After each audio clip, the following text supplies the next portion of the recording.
Welcome everyone to the Billions After Show, where we are reviewing Season 3, Episode 6, The Third Autolan. Oh my goodness, guys, you better stay tuned. We have some news coming up. We're talking the fingerprint and the meeting. We'll be right back. You're tuning into the destination for TV superfan discussion, AFTERBUZZ TV. And now, let the buzz begin. I'm not going anywhere. This song was deep for the middle of the show, and then at the end, we revved up those engines. That's right. What an episode. Hello, everybody. Welcome to the Billions After Show. We are reviewing, like I said, Season 3, Episode 6. Kevin Undergaro could not be here tonight, so in his place, we have the wonderful, incredible Mr. Frank. Oh, my goodness. Yeah, everybody, Frank Moran here. It's been a while since Nadine and I have had the pleasure of doing a show together. I'm so happy that we decided on this one to do, and for you to sub in and come on with us, because what an episode. To watch you watch the show was fantastic. Yeah, it was crazy. You get very wound up very quickly. I get wound up. I start talking out loud. I say a lot of things, and I'm walking around too, banging stuff. I think I know what your initial thoughts would be, but let's just go for it. Initial thoughts. What are they? Initial thoughts. It was. You know, it was curious when you have 12 episodes for a season, how they're going to pace it all out. And this is a show that just keeps propelling plot along. And what I thought was going to happen tonight, I thought was going to happen towards the end of the season. The fact that they're dropping it right now halfway through gets me excited to see where this is going to go for the next 6 episodes. Isn't it amazing? Like, it's only episode 6. Yep. Like, episode 6, and I mean, you know, the order isn't that big. It's not like a 22-episode series, but still, you would kind of save this for, like, a cliffhanger into the next season. Yes. But I had to pause it at a certain point because I thought the show was over. This episode is over. And I was like, wait a second, is this the end? And there was still like 15 minutes left of the show. I was like, no way, what other bomb are they about to drop on us? I thought the whole Wendy thing happened.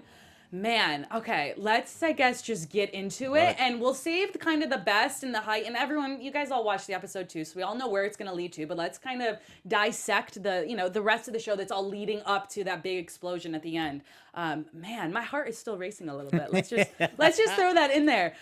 So let's just start quickly just talking about on Bobby's side. We open up and with this scene of Bobby and Wags, and they have a napkin on their head. And we don't find out until later what that's kind of relating to, what that whole scene is about. It's about a Last Supper, which we can talk to a little later. But how did you like about them introducing that in the beginning and then just cutting away? I had no idea that was telling the story of what's going to happen. What were you thinking? Yeah, it was. I guess I've never been in upper stratus society. So in terms of doing these really kind of unusual or types of approaches to a meal. So I've never actually encountered using my napkin as sort of like a hood. Yeah. And I'm sure that's probably maybe for the scent to be able to keep that towards your olfactory senses can really get involved. I'm assuming that's what it is, as opposed to like some sort of shame. Like some shame thing, yeah. I don't want you to see me chew. That seems weird. Yeah, no, definitely crazy. So like when we first started off with that, I was like, what are they getting into? What does that mean? I thought that maybe that was them preparing for court, because we see in a couple scenes later that we finally get that court date that everyone's been talking about. We finally see them in court, and it's kind of it's a weird feeling to see Bobby there and to see him possibly almost be prosecuted, because, you know, as we've kind of have talked about, or Kevin and I have spoken about, and we've talked about past episodes, is your heart says, no, you want Bobby to not go to jail, but then your mind's like, no, he probably should go to jail, and this like back and forth. But for whatever reason, you have this connection, you have this tie with Bobby, you don't want to see him go down. But I've kind of like how they've painted Brian Connerty into being that devil kind of now that person that you can hate, because you don't want to hate Rhoades and you don't want to hate Bobby. So now they've the writers have allowed us to hate someone, and it's Brian. True, which is the person that is, just objectively is the one that is pursuing. He's the most right person in the group. He's pursuing truth and justice. And yet we are painted to look at him as the enemy, somebody we don't want to see succeed. Yeah, exactly. He's the enemy. He's now the person we can point our finger at. But let's just talk about, so when we're in court, we realize, and the judge really goes stern down on Brian, that you don't have any evidence. And, you know, he makes all these references to a various music group and songs about, hey, you know what? I'm going to basically cut it and split it in the middle, that you don't have enough evidence. I'm going to give you a week. Provide this evidence within a week, or if not, then Bobby's going to be dismissed. Yeah, you got to have that funk, or the feet aren't going to tap. Which is so smart. But also I was wondering, I was like, how can you still, as a judge, in a sense, I understand that, you know, he knows Rhoades, and Rhoades is the one who made sure he got onto the bench.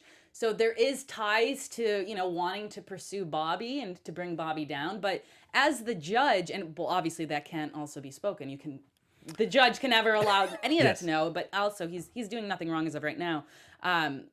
But for him to actually still allow a 1 week more for the prosecutor to get evidence, what did you feel about that? Because you don't have anything right now, so why are you extending it a week? It's certainly I think that's where the judge's leanings can come into play. Where if it's a judge that is feels that truth and justice should be delivered, and the prosecution doesn't quite have all their ducks in a row yet, he's going to give them that time, but he can't seem to be being over generous. Like, I'll give you a month. No, he's still got to at least play somewhat fair, so he can give them a week. So it's the time crunch is certainly on the prosecution, but he's at least trying to at least seem like he's delivering a fair motion to each party. Exactly. But so he has a week, and you see Brian's face, and Brian is just like, Yes. oh my goodness, no way, how am I going to do this? And then Brian actually goes after, and he goes and he tries to chat with the judge, and then he gets defeated right away. And I thought it was hilarious when, the judge is like, wait, where are you going? That's it? He's like, well, you said goodbye to me. Like, I thought our conversation's over. He's like, no, you need, like, basically training him and like, no, you need to be a better litigator than that and come get what you want. Why are you here? Tell me what you want. But I feel like I'd be more like Bobby right there in that moment. I would take the get out. I would take that. I feel like that's my go-to. I don't know if I'd have the stones to stick there and like the judge wants you to, and to find a way to kind of push it to the brink of the law without going over. Yeah, a little bit. But I think, it helped for both of them. It helped push Brian to kind of get what he needs in a sense, too, to kind of be more of a fighter. But then we also saw where the judge is lying. The judge is like, yo, you had nothing. He said yo, too, obviously. He was like, yo, Brian, you had nothing, man.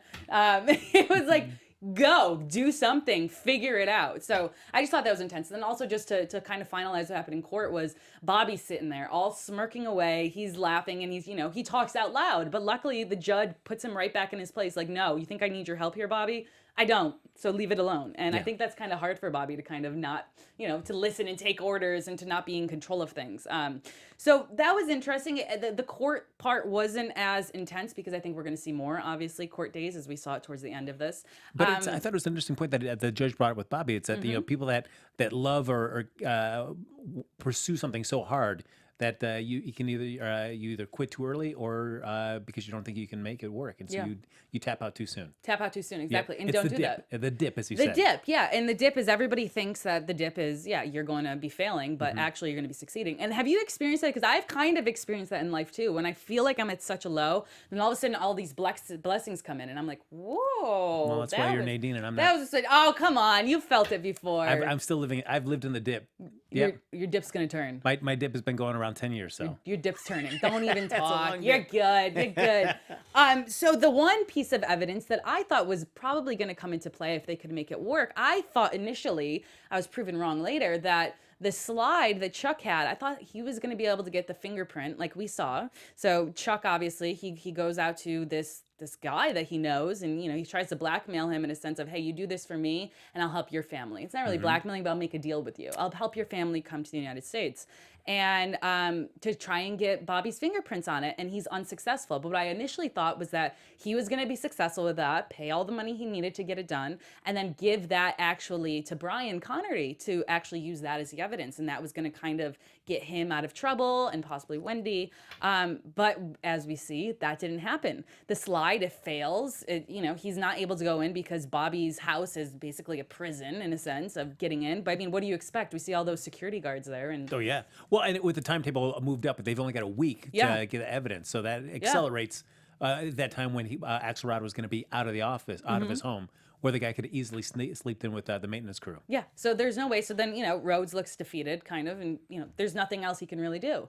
But at the same token of dealing with this, he's also putting on a good front and a good face, which this is going to come and help him in the future, is he's meeting with Blackjack Foley, and he's still, smiling like, things are going great. I'm going to be a great candidate. You need to keep your trust in me. And the thing that Blackjack really wants is, well, how solid is your marriage? What's going on with that? Because, word was out that things were on the rocks. And whenever you're going to, support a candidate, you need to know everything happening. And so he actually wants to meet with Wendy, which is huge and crazy. And we see later on in the episode that Wendy actually does meet with him. And I think that's that is so key, is what's going to also help them later on, I believe. It's his support and his backing is going to help the two of them somehow stay out of jail. Now, that's also something that we have both Bobby and they're both doing important meetings over food. Yeah. So over food, yeah, yes, right? Yeah. So Chuck's is over pig's ears, which I've never eaten before, and to see the way you've got to just kind of tear it with your hands and eat. Do you think it's yummy? What do you think it tastes like? It seemed crunchy, like they'd really cooked it. So I think I would like it. Yeah. And they're also really nice restaurants, you know.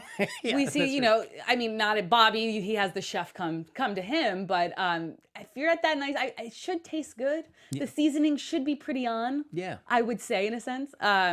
But yeah, you're right. All these important things happen over a meal. You know, it's funny, or on a burner phone, like we sometimes see. Of course. I don't know. Is that real life? What is real life? We got a lot of burner phones. So yeah, so that's all happening on, you know, on the road side of things. But if we look back at Axe Capital and what's going on there, there's a lot. It's kind of, you know, that top floor is locked down just for Bobby to have his meetings regarding the law, because if anyone talks to him, they can be implicated. And whenever any of his, you know, people come in, the only person that was going to really go in was Wendy. She got through kind of the barrier in a sense. You have to sign the retainer. Yeah, and I'm so interested why they decided to do it there at the place of business as opposed to doing it at Bobby's home. Well, because I think it's still the fear, in my opinion, that there may be bugs or there may be any of that stuff. And I think Axe Capital may be the safest place. Maybe, but you got your two guys there. I mean, they're running. They seem to do really good with, you know, making sure everything's sweeped and everything. Yeah, you're right. I think it's honestly because that's his home base. That's it, and it's probably in his mind that's the safest place. That's his true. mecca in the sense.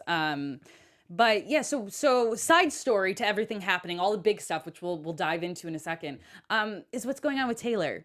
Taylor gets the most beautiful bouquet of flowers, and it's called the Golden Rule. Yeah, the Fibonacci sequence. The Fibonacci sequence. Let's tell it, what's the Fibonacci sequence? It's the sum of the first two numbers adds up to the third. To the third number. Yes. Yeah. Yep. So it was all organized, and you're like, there's only one person that would send that to her, and it was Oscar, of course. Or to them. Sorry, it was Oscar, and I love that little relationship that's forming. Kevin and I, we were talking about it last week about the relationship and how kind of, you know, it's kind of nice, and it's about time to see kind of a romantic sense with them of what's going on. I find Taylor, I love watching those scenes with Taylor. Yeah. I find them very engaging. And to see where Taylor has gone throughout the season has been very interesting. I mean, we're certainly put in the position where you're the CIO of Axel Corp. Yeah. It's like, all right, Axel Cap, sorry, excuse me. Then to now also having some kind of romantic interest as well. It's interesting to see where the season's taking. And it was a whole storyline that was kind of outside of everything that was also happening. It was like the side part where they're trying to create this new code and break into it and failing. And then Oscar comes to the rescue and actually flies out to New York in this super romantic gesture to, you know, help them out with it. And I just thought it was kind of beautiful. And I want to see what happens on the side. But also just really focused on what's happening right now with Bobby and Rhoades and what's going on. Well, because we see Wendy talk to Taylor, and it's all about learning to trust your instinct. Yeah. And Taylor says that I don't believe in instinct. Yeah. I think that's not true.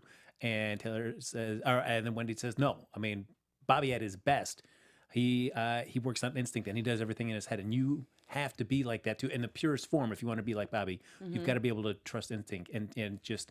Because that in and of itself, diverse over emotion or judgment, can be an incredible tool at your disposal. Now, when I was seeing that scene, do you think that was foreshadowing anything? I thought it may have been foreshadowing kind of the future of Wendy thinking that Bobby was going to actually go and be put behind bars.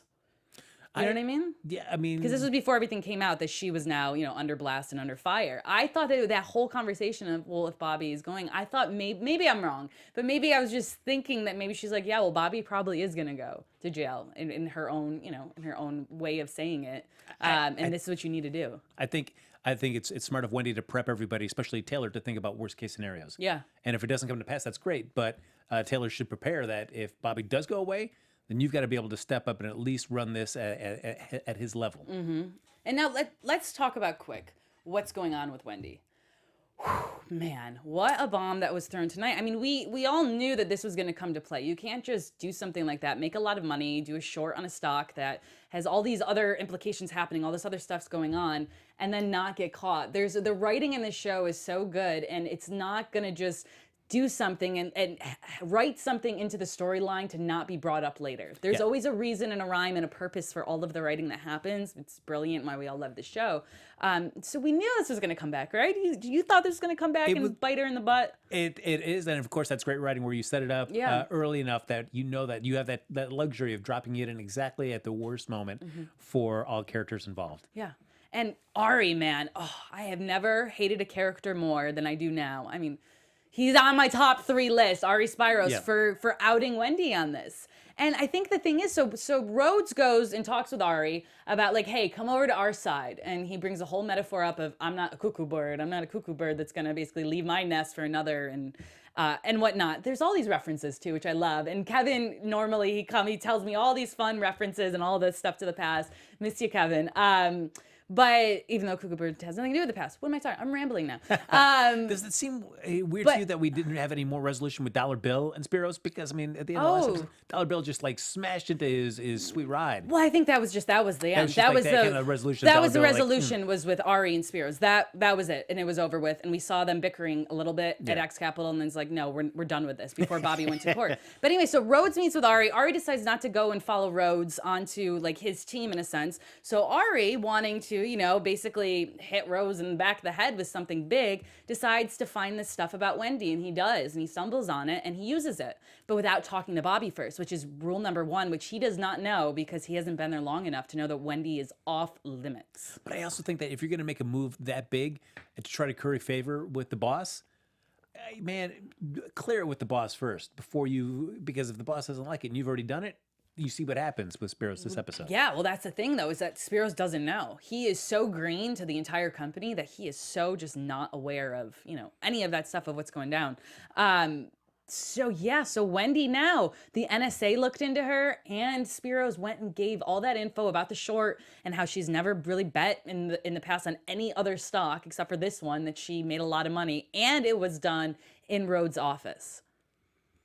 What? And that was given all to Brian, and now Wendy is under fire. And oh my gosh, I could even feel the tension and the heat in that room when Ari told them what happened. And, Wags and Oren, the lawyer, and Bobby all were just giving the death stare of, oh no, you didn't, girl. You did not just do that. That's like the third rail. You do not step on that. You do not. It's Wendy. She's, the precious commodity. And then good for Bobby, though, for Bobby going and immediately telling Wendy. And we see that time and time again of Bobby just basically he loves her so much, and not even a sense of, I don't know, maybe a romantic deep down, but it's not even about that. He just has this overall respect and love for her.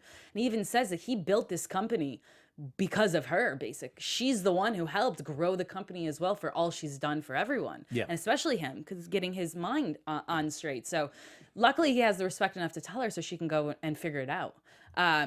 But what do you think about that? About Axe actually thinking about taking a plea to protect her?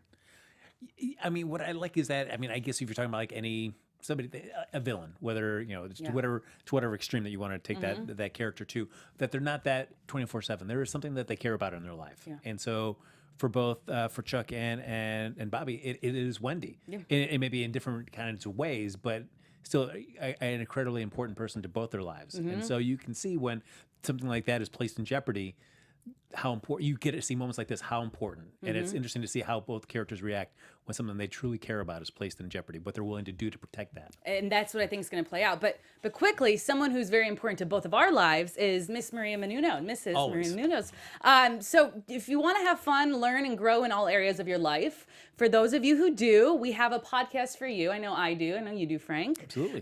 Conversations with Maria Menounos, podcast edition, is hosted by our AfterBuzz TV founder and drops every Friday on iTunes. Conversations with Maria Menounos features celebrity and influencer interviews along with secrets and tips on how to be better in all aspects of life. From health and wellness to career, relationships, finances, and more. Let our Maria be the big sister you've always wanted. All you have to do, Frank, is just go to iTunes and subscribe to Conversations with Maria Menounos for free. And please let Maria know that Frank and I sent you from Billions to come and check out the podcast. Once again, it's Conversations with Maria Menounos, the podcast edition. So go check it out. Absolutely. Yeah, it's fun. I just was listening to a few of the episodes. It's great. But yeah, so Wendy, who's important to both of them, it's it was going to come to this. And I guess we have the time now. I think we should talk about kind of that final thing that just happened, the meeting. I think if I say it deep like that, the meeting, it gives it a little bit more zhuzh, but it doesn't even need zhuzh. Because I even like that we get to see Wendy's meeting with Blackjack. Yeah. And that, what I liked, it wasn't just about her being kind of interviewed. It was actually her an opportunity to solicit somebody. And you feel like that Blackjack respected her enough that when she kind of posed the question to him, he was willing to give her some advice too. When you're in like an untenable situation, there's no way to win, that you just got to break that stick. And that's what, that smaller meeting led her to the bigger meeting of having that happen. And she was actually listening. And it was interesting that the one who always gives the advice out actually sat down and listened and took advice, which I appreciate that as well. But I had no idea that that's where it was going to go. I have predicted, and Kevin and I, we both predicted that, she was going to be that middle person to bring the boys together, especially after the whole Dollar Bill and Ari situation where she brought them together to figure out and help try to work out their problems, which it didn't work in that way, in that sense. But we were saying like that's predicting that this is gonna happen with Axe and Rhoades, and sure enough, it does. Did you think that that's where they were meeting outside when Chuck put the slide in his pocket and walked out? Where did you think he was going? I was not sure how much Wendy would be in on something like that, if she was helping completely with Chuck, or she was going to stay kind of very much a neutral party, so to speak. And so I wasn't quite sure where her and Chuck were in the situation. So, but when it got there, I realized, oh wait, this is Wendy just trying to take care of all three of them. And at this moment, at least Chuck is still looking for a way to still screw over Bobby. To screw over Bobby, always, yes. But let's just talk right before that big meeting. We're gonna get to it real quick. But Chuck is so low and he's so sad because he meets Brian comes over to the house. Him and Wendy, they all talk. They realize, wow, yeah, we're really screwed. There you have the stuff. They don't admit it to Brian. Of course, they're not going to admit it to him. But as soon as he leaves, they talk, we're going to need lawyers. Yeah, we need to figure this out. Hopefully, at least one of us doesn't go to jail for the kids' sake. But Chuck goes to his dad's. He goes to Chuck Sr.'s house and just hugs him and says, I'm sorry. It's like when you get that low, no matter all that BS that's happened with them, at the end of the day, you just want your dad. You just want to hug your dad and like him tell you that it's going to be okay. Yeah. And they resolve their issues just in that moment of a sorry and a hug because, it's family. I just thought that was really beautiful to see. It is, but it's always, I feel like in a lot of those situations, it always takes some incredibly outside mitigating circumstance to push you to that reconciliation. Isn't that sad? Yeah, where it's like otherwise, you let your pride and your hubris kind of stand in between you until it takes that outside situation to kind of like, all right, I get nothing else matters really in the scheme of things. I should go apologize. Well, at least that happened, Yes. It does. You're right. It does. Hopefully people, when they're in situations like, horrible family dynamics, you can just kind of get on your own, get pushed, and not crazy things to happen to have. But luckily, their bond is kind of back, and he's on his side again, which is great. But yeah, Chuck gets the call from Wendy, and so they go and meet, and they're at Bobby's. They're at Bobby's apartment in New York, and Chuck, I think the only reason Chuck went up was because he did have that slide. He had that secret weapon in his pocket, and that's the only reason he went inside. And I don't think he ever would have if he knew that's where Wendy wanted to meet, or I don't think he would have gone in without that, because what's the point, in his mind, maybe. Well, at least I think he knew that when he gets that call, he realizes that when he's trying to set up a face-to-face with the two of them, but he's also seeing it as an opportunity. Wait, I'm getting inside Bobby's place. I can screw this guy over and make sure. Yeah. So he has that little bullet that he's going to use. They go inside, and Chuck, the whole time with Chuck walking around trying to find the evidence of Bobby, he's grabbing the walls, he's putting his hands everywhere. I'm like, why are you just leaving I don't know why, but he's touching everything. Who knows what may be around what he's touching that could be evidence that Bobby could use. What I do love is he touches, he basically gets his toiletry bag. Yeah. And he's touching it with just his ungloved hands, but yet then he pulls out the slide and he's got protecting the fingerprints of that with a little cloth. But I'm like, if anybody, all Bobby would have to say is like, dust this whole bag. Yeah, you're gonna see Chuck's handprints all over everything. Dust the bag, dust everywhere. Know that Chuck was here, but at the same token, Chuck's like, I went to your house and I went to the bathroom. You said go to the bathroom. I was looking for extra toilet paper. I thought it was in this bag, and it wasn't. You know what I mean? Yep, the old toiletry and the toiletry bag. Yeah, with toilet paper and a toiletry bag trick. Of course. You've heard of that before, right? So he goes, and then, but I thought as soon as, he was like debating whether or not what to do, I thought the episode was going to cut there for the second time of the episode. I thought we were going to go to black. Didn't happen again, and realized that he actually comes back to the table where him and Wendy are and Bobby, and the cards are all there and the cards are out, but he has his fingerprints on it too. Yep.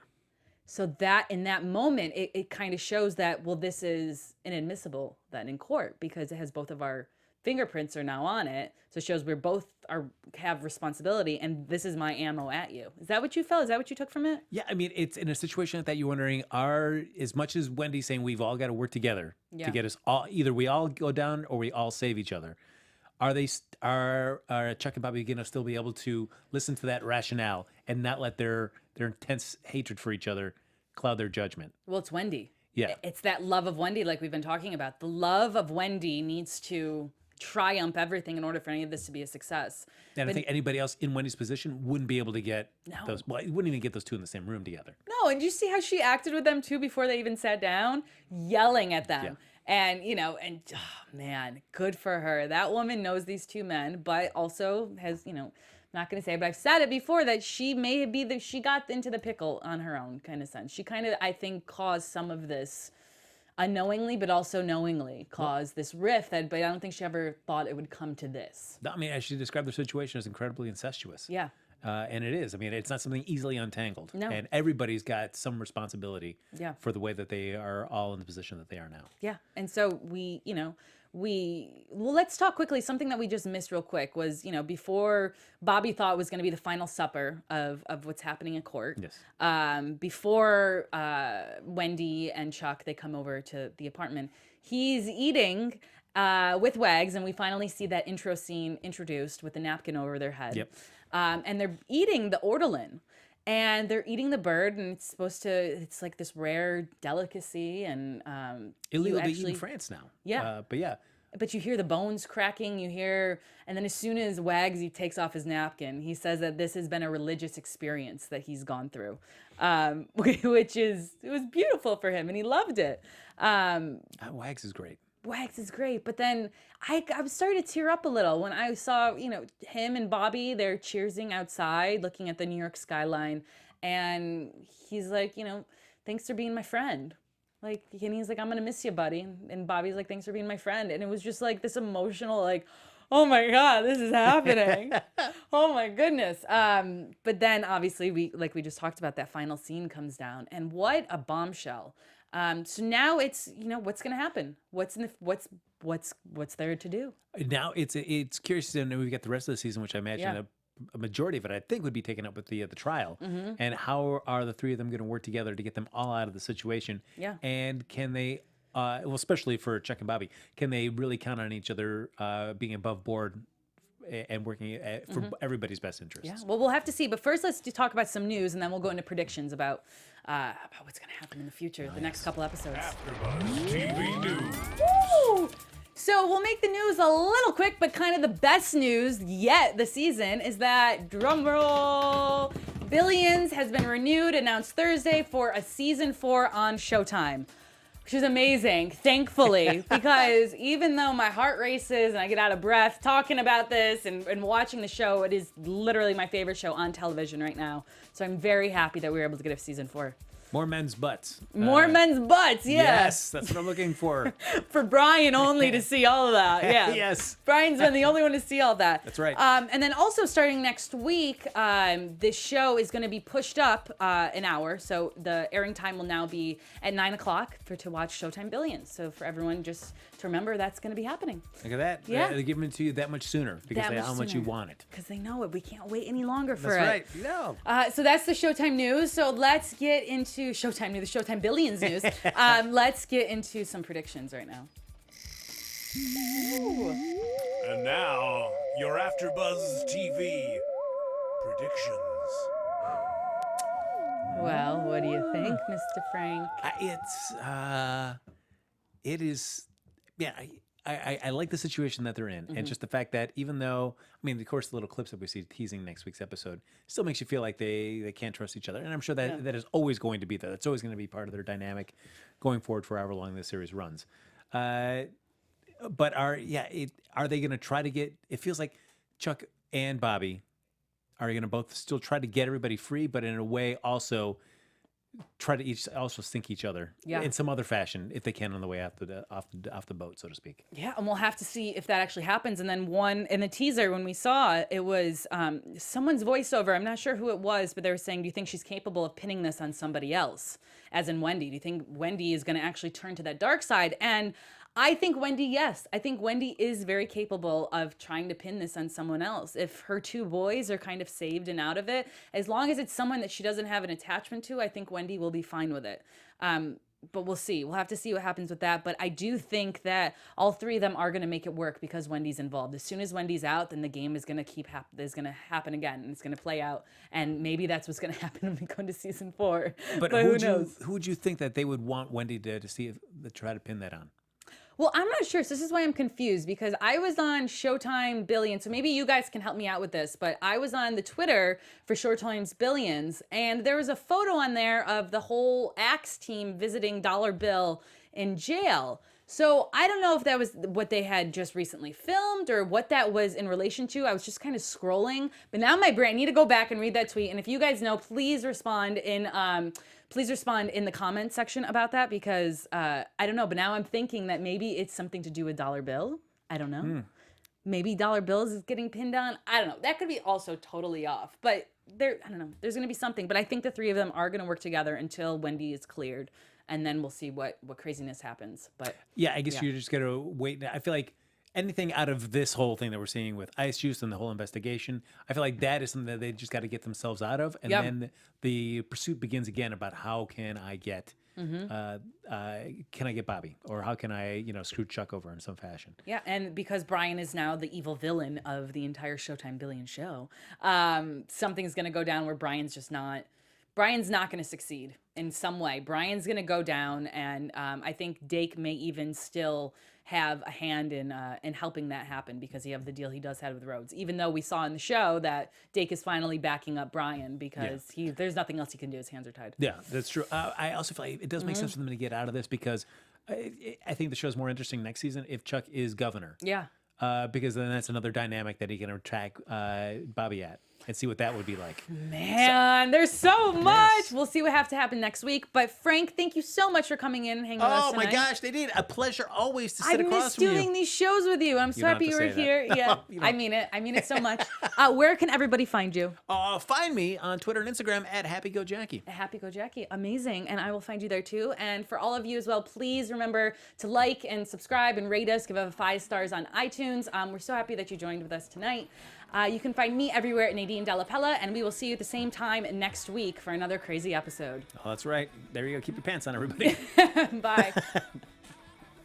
From executive producers Maria Menounos, Kevin Undergaro, Phil Svitek, and the entire AfterBuzz TV staff, we would like to thank you for listening to the AfterBuzz TV network. To watch or listen to other after shows and post comments or questions, be sure to visit AfterBuzzTV.com. I'm Sir Richard Wentworth, and this has been a presentation of AfterBuzz TV. Buzz you later. The views expressed herein are those of the hosts only and do not necessarily reflect the views of AfterBuzz TV or its owners or principals.